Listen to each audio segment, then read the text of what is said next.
Oi, gente, eu sou a Nani, do Cabelo Livre e Vida de Pretricinha. Então, Novembro Negro. Vamos lá. Eu tô aqui hoje para falar sobre consciência negra. Né? Há anos que já foi outorgado o Dia, né, Nacional da Consciência Negra como 20 de novembro. No Rio de Janeiro, especialmente, né, que é o estado onde eu moro, é feriado no dia 20 de novembro.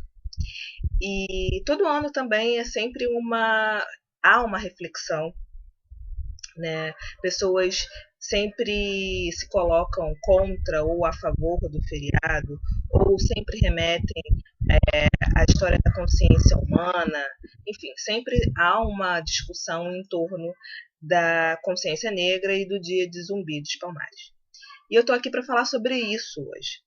E para isso eu vou começar, né, lendo um trechinho de um texto que eu escrevi há uns 2 ou 3 anos atrás, justamente no Dia da Consciência Negra.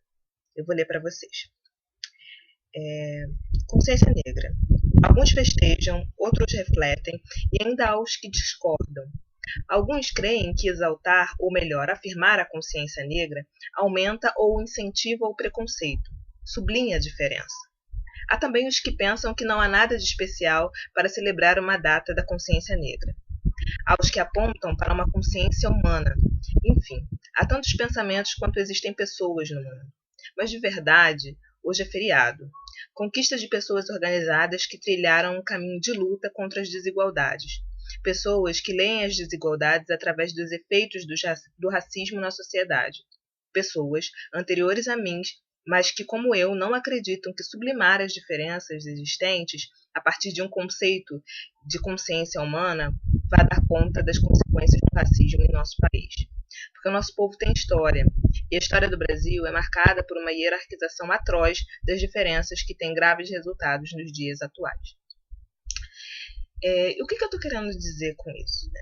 O Dia da Consciência Negra, na verdade o Dia de Zumbi dos Palmares, né, ele foi uma conquista, sim, do movimento negro, né, a partir de uma descoberta feita por militantes do movimento negro do Rio Grande do Sul, que, pesquisando dados históricos, conseguiram encontrar evidências de que Zumbi dos Palmares teria sido morto, né, teria morrido nesta data de 20 de novembro.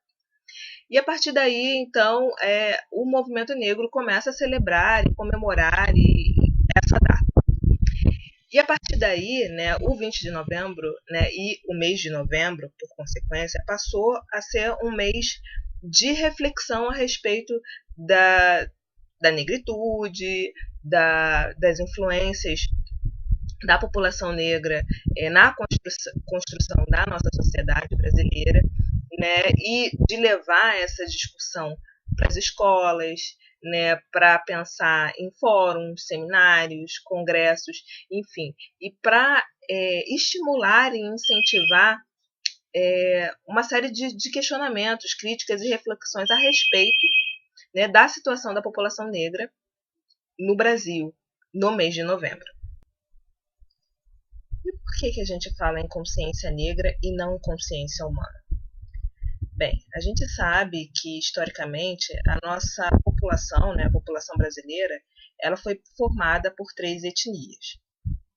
Os indígenas, que são os povos nativos, né, os primeiros povos nessa terra, né, os europeus, né, e não foram só os portugueses. Antes dos portugueses já havia outros povos europeus que tinham chegado aqui, e os europeus, né, a partir da triste, né, escravização de pessoas, trazem as pessoas do continente africano, de vários lugares do continente africano.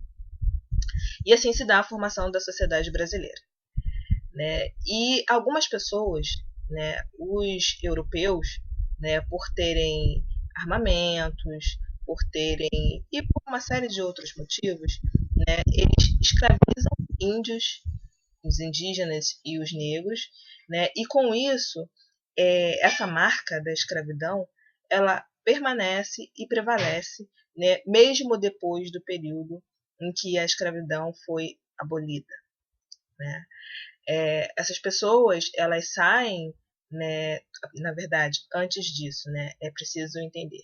Essas pessoas são escravizadas, né, os africanos, né, as várias etnias africanas que foram escravizadas e trazidas aqui para o Brasil, elas foram trazidas não porque elas eram mais fracas, pelo contrário, é porque os europeus haviam conhecido essas terras, eles conheciam as civilizações africanas e todo a expertise que eles tinham no cultivo de plantas, né, na medicina, na construção de civilizações, né, na construção de uma série de prédios, enfim, da arquitetura, e eles escravizam essas pessoas para trazer esse conhecimento para o Brasil e construir aqui aquilo que eles não conseguiam na Europa, né?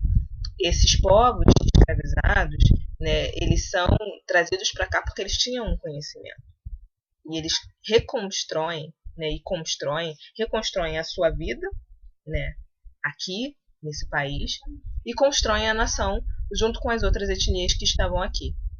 Escravizados, então essas pessoas eram tidas como tomadas como mercadoria, trocadas, né, eram usadas como objeto sexual, né, e, né, ainda assim, né, tiveram uma grande contribuição na cultura, na ciência e na formação do país. Só que esse estigma e essa marca que essas pessoas tiveram depois do período da escravidão, ela permanece até hoje.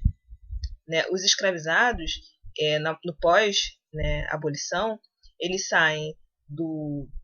Né, aqueles que ainda não eram libertos, que ainda eram escravos, né, eles saem sem terras, sem educação, sem acesso à saúde, sem moradia. Isso lembra alguma coisa? Né? Na verdade, o que eu estou querendo dizer é que a situação da população negra no pós-abolição ela é a mesma até hoje. Né? Isso se deve ao racismo. Então, a gente precisa desconstruir, né, esses padrões, a gente precisa desconstruir aquilo que a gente aprende na escola a respeito de história, a gente precisa conhecer de fato a história no nosso país, e é por isso que a gente tem aqui no Brasil, né, desde o ano de 2003, uma lei, né, que é a Lei 10.639, que trata, né, da inserção de conteúdos da história da África e da história dos afro-brasileiros, né, em todas as disciplinas das escolas. Né. Em 2008, né, foi também aprovada, né, a Lei 11.645, né, que inclui também os conteúdos da história indígena. Né, porque, em geral, né, a história indígena e a história da população negra, elas só vinham, né, para nosso conhecimento a reboque da história no período colonial e pré-colonial, né, e por conta da história da escravidão. Né? E não foi só essa a contribuição que a população negra teve na construção desse país. Mas então por que as famílias não negras são as que detêm poder, são as que detêm terras, são as que detêm os lugares no Congresso, que detêm as melhores posições, né, na sociedade? Né? Essa hierarquização, né, a partir de raça, a partir de classe, a partir de gênero, a partir de orientação sexual, só faz com que a nossa sociedade perca. Né? Nosso país não é uma democracia racial. Nunca foi. E a gente precisa desconstruir esses padrões, né, para que a gente possa dizer que a gente consegue, né, que nós somos um país onde a igualdade racial existe. A gente ainda vai precisar avançar muitos e muitos anos para isso, mas começa nas reflexões do mês de novembro. Né? E o que a gente espera, né, o que eu espero, é que as reflexões do mês de novembro elas continuem durante todo o ano.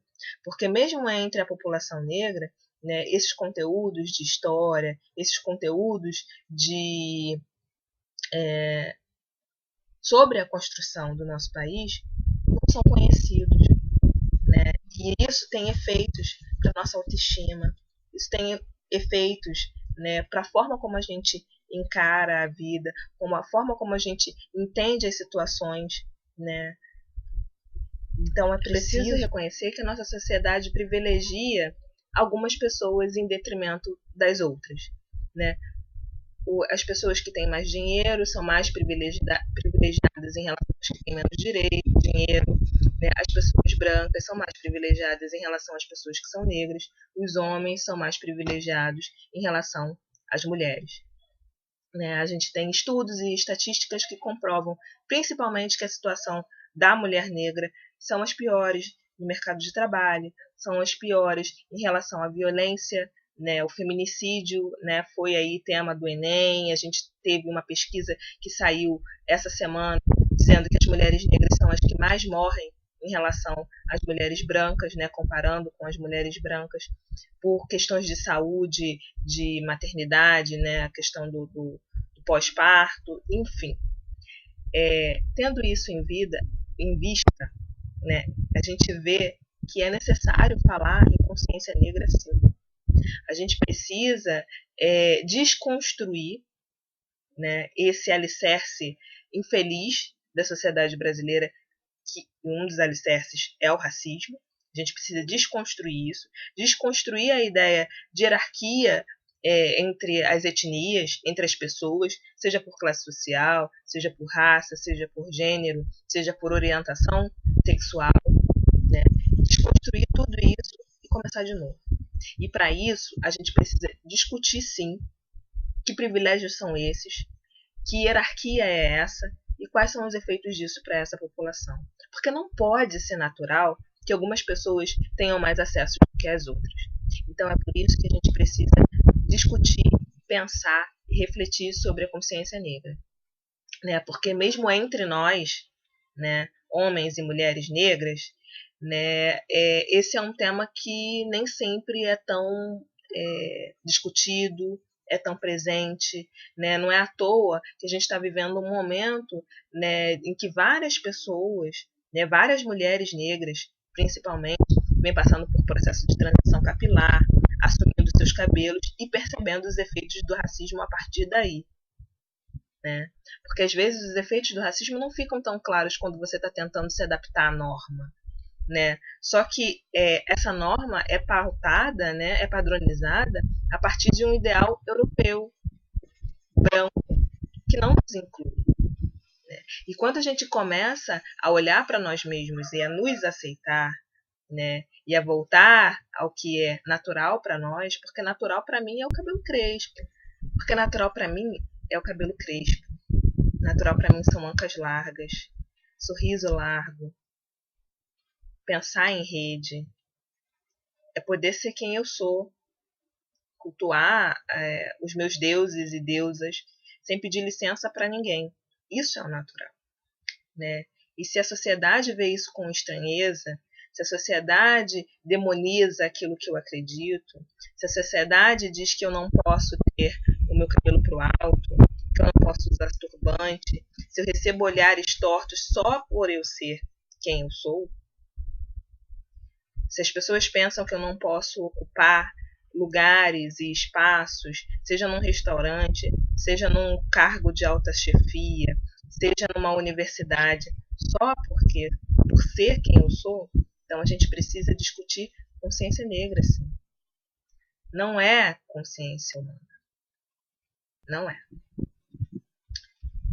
Então, vamos procurar desconstruir, né, essas ideias e esses padrões que nos foram impostos. Vamos desconstruir esse mito da democracia racial, porque o nosso país nunca foi uma democracia racial. Vamos pensar nos privilégios, vamos pensar nos lugares que a população negra, que a população indígena, que a população branca, né, ocupa. Né? Vamos pensar em tudo isso, né, e não só nesse mês, né, mas durante todo o ano. E tentar pensar, né, de que forma a gente pode avançar como sociedade. E antes de criticar, né, o mês da consciência negra, vamos desconstruir em nós e pensar no que é a humanidade. Se até hoje a humanidade não incluiu algumas populações. É isso que eu queria dizer para vocês. Um beijo e até a próxima.